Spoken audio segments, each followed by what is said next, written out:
we are essentially on standby, waiting to see if the grand jury formally indicts former President Trump in connection to the January 6th attack on the Capitol. Trump received a target letter Sunday from the special counsel giving him 4 days to speak with the grand jury investigating the case.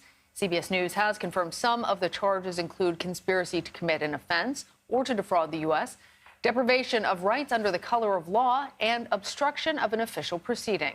The former president has called the entire investigation yet another witch hunt. CBS News congressional correspondent Scott MacFarlane joins us now with more on this. Scott, the key question, what's happening today? Hey, Errol, here's the trick. We're watching for something that is happening behind closed doors. I've tried squinting. I've tried those opera glasses. It doesn't help get through the closed door. But here's what we know is happening.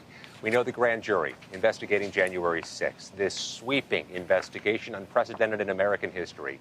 This grand jury has been meeting regularly on Tuesdays and Thursdays in the courthouse behind me, almost to a T. Each Tuesday, each Thursday, they're here. They meet on the third floor of the courthouse, and obviously in a secretive, closed-off area, and they've been hearing from witnesses. And our latest CBS News reporting is today. Another top Trump aide, William Russell, who worked in the Trump White House, will be among those, if not the witness from whom the grand jury is hearing.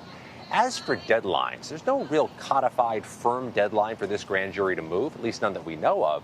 But we know the former president has set a timetable in his social media post when he announced he got this target letter from Jack Smith. He said he had 4 days to respond. The letter was received Sunday, which makes today the day to respond, and a potential first day for Jack Smith to move toward an indictment. We'll get a better sense when the magistrate judge convenes her courtroom here today. Oftentimes, a grand jury will report up their findings and possible indictments when the magistrate judge takes the stand and takes the bench in her courtroom. But that's also something that's going to have to wait till later in the day at the earliest. It's good to have that timeline, Scott. Wondering now if he is, in fact, indicted. This would be the third case in which the former president is criminally charged. How does it fit into the scale, I guess, in terms of these other cases? Which one is the most damaging?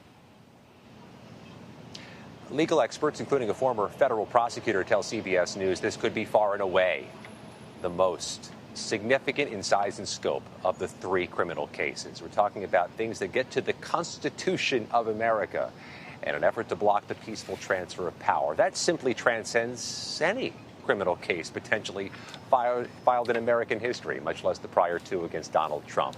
There's two dynamics worth monitoring as this day goes on and as this week and month go on. There's no indication, not even a hint, that any of this will damage Donald Trump's political standing in the Republican Party or his standing as a primary challenger for his party's nomination for the White House. No suggestion of that since he announced he received a target letter. But there's always been something different about this case. When the Manhattan case was filed, there's some subset of Americans who said, huh, what's that all about? Hush money? When the Florida case was filed, there was some subset of Americans who said, interesting case that might be a problem for the president. This case has been anticipated. There has been a cathartic call for somebody to be held accountable for galvanizing that mob that attacked the Capitol on January 6th. This one might land differently with some subset of Americans than the first two. And so considering that, Scott, we've got this federal indictment leading to a case the likes of which none of us have ever seen. This is coming. And yet you mentioned the general public is aware of other cases as well, but this one stands out. How are folks on Capitol Hill reacting to this very real, very sober possibility?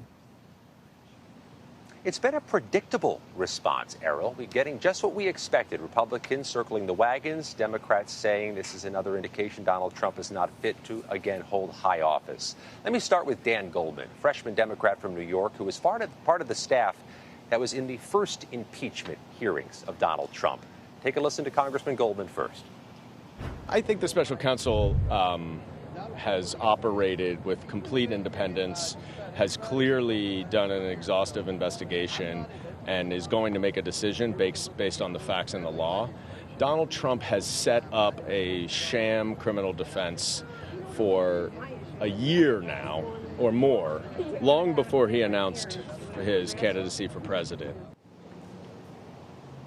Meanwhile, one of Donald Trump's most fervent and loyal supporters in the U.S. Senate, freshman Republican Senator J.D. Vance of Ohio, told CBS News this is a weaponization of the Justice Department by the Biden administration. Take a listen to more from Senator Vance.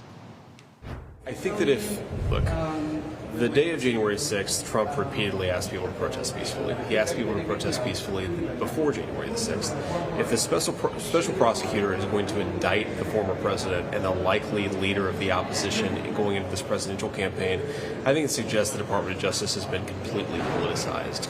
And Trump is right to be frustrated by this. Voters are right to be frustrated by this. Errol, through this week, there's been no indication any of the political calculus is set to change if and when an indictment is handed down behind me. All right, Scott MacFarlane, thank you very much.